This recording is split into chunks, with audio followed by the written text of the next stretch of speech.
June 23rd, 1325, Tangier. A 21-year-old scholar mounted on a donkey leaves home for the first time. His objective, the holy city of Mecca.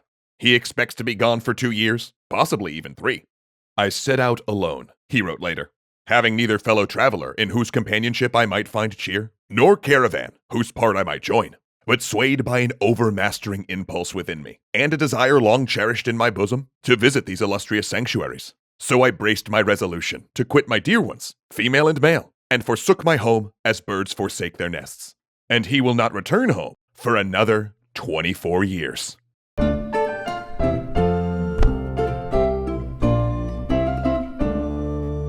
When Ibn Battuta left Tangier, he had no idea that he was commencing on a journey so epic, we'd still be talking about it 700 years later. And in his quarter century of wandering, he would end up seeing nearly the entire Muslim world of the 14th century, from the deserts of the Empire of Mali to the Islamic outposts of Indonesia and southern China.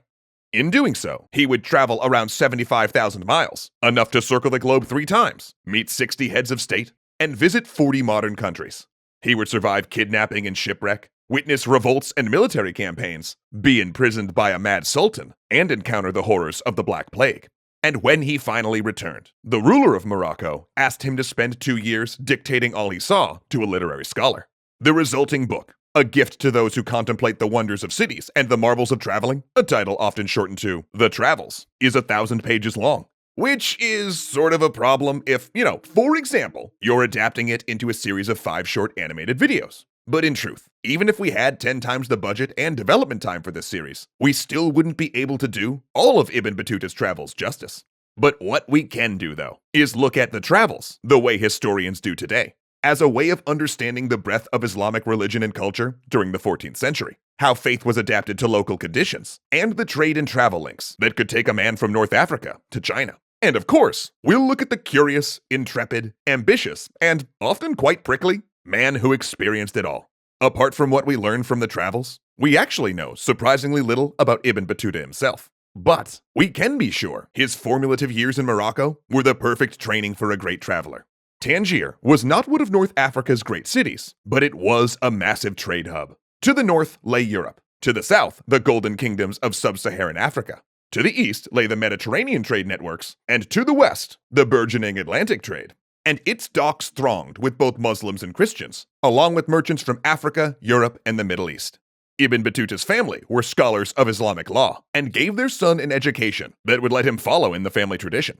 This education made him a qadi, a magistrate or judge of Islamic law. Not only an honorable profession, but one, it turned out, that would let him find work wherever there was a Muslim community. His education also likely instilled the curiosity that would drive him on his great journey. For in Islam, curiosity and the seeking of knowledge is considered a religious duty. In fact, a common saying at the time, seek knowledge even unto China, would really end up becoming quite literal for this young man. But Ibn Battuta's travel experience began by embarking on the Hajj, or annual pilgrimage to Mecca, a religious duty for all Muslim men, if they had the resources, were healthy enough to do it, and their leaving wouldn't place a burden on their family. He set out alone at first, traveling east across North Africa, but soon joined up with a pilgrim caravan for protection against bandits. And they were happy to have him, as having a qadi among a caravan meant that disputes and matters of religious law could be solved without stopping the train. So they crossed the land of the slave sultans, the Mamluks, who had risen from being enslaved soldiers to taking over the state. And though he was not far from home, Ibn Battuta began to reveal what he would be like as a traveler. A fever hit him hard, the first of many on his journey. Soon, he was so ill he could barely stay on his mount. "If God decrees my death," he said, "then my death shall be on the road, with my face set toward Mecca." Determined not to stop, he tied himself to his saddle in order to keep going.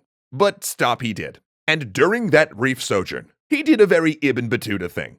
While recovering, he fell in love and formed a marriage contract, but then dissolved it before the ceremony after a dispute with the woman's father. But then shortly afterward, he would meet and marry another woman, the first of 10.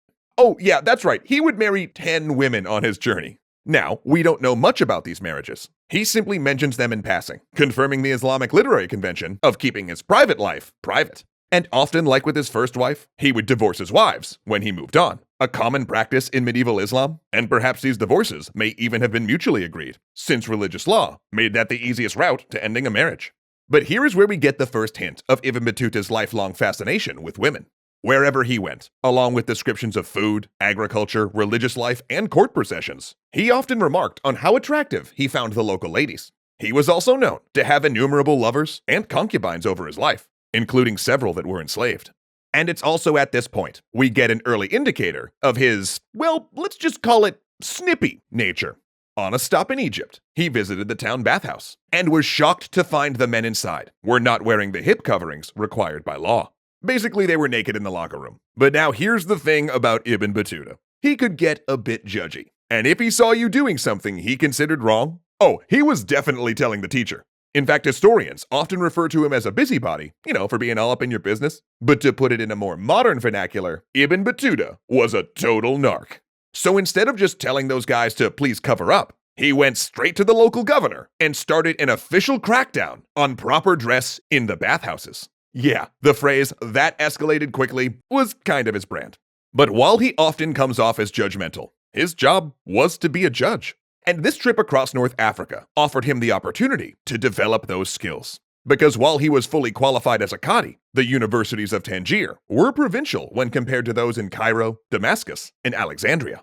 So as he made his way toward Mecca, he would stop to study for a few months under great teachers, gaining further certifications. He saw the great lighthouse of Alexandria, visited Cairo, which he called the Mother of Cities, passed by the Giza pyramids, and traveled down the Nile, but then was halted by a violent revolt. So he doubled back to Cairo and instead took the royal road to Damascus. Diverting for a moment to visit the tomb of Abraham, then the Muslim sites in Jerusalem, he finally made it to the Mamluks' second capital. But eager to move on, he only spent 24 days in Damascus, probably living in the dormitory of the Great Mosque. Though he did pack that 3 weeks full, managing to survive another illness, gaining further certifications, and celebrating Ramadan. Oh, and of course, he got married and divorced again. That's right, Zoe, because Ibn Battuta. And there he finally joined the official route of the Hajj, across a perilous desert route, haunted by epidemic disease, burning days, and freezing nights. And this time, Mamluk soldiers guarded them from bandits. Yet the caravan made it to its destination without incident, the city of Medina, where the Prophet Muhammad had retreated with his followers when driven out of Mecca. While there, he prayed at the Mosque of the Prophet, built over Muhammad's tomb, before continuing on. Then finally, upon reaching the holy city of Mecca, he took part in the rituals of the Hajj, making several circles around the Kaaba, bowing to the shrine of Abraham's footprints, standing on the plains before the Mount of Mercy, where the Prophet gave his farewell sermon, reciting prayers, and listening to religious teachings for a full day. And of course, he studied, seeking always more knowledge. For this pilgrimage had merely whetted his appetite for seeing the world. Not to mention he had come across news that the Sultan of Delhi, immensely rich and generous, was in need of officials with proper certifications, which is why he was building his resume. Fame, fortune, and adventure awaited in the East, and he decided to extend this 18-month trip a little bit longer. So Ibn Battuta turned his mount towards the lands of Muslim Persia and the devastated city of Baghdad. Special thanks to our educational tier patrons Ahmed Ziad Turk, Joseph Blaine, and Dominic Valenciano.